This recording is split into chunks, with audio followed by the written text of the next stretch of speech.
السلام عليكم ورحمة الله وبركاته. ازيكم يا حبايبي؟ عاملين ايه؟ يا رب تكونوا بخير.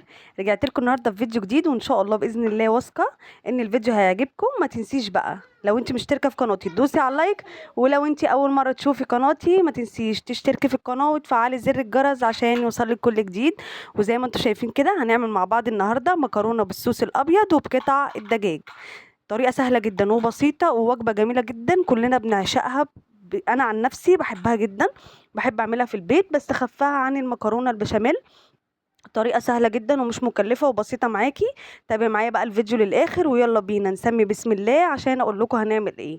زي ما انتم شايفين كده معايا نص كيلو من البانيه مقطعته مكعبات صغيرة.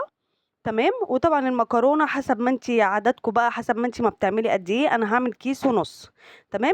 يبقى معايا نص كيلو من اللبن، كيس خلطه البشاميل، نص كيلو من البانيه متقطع مكعبات صغيره. هعمل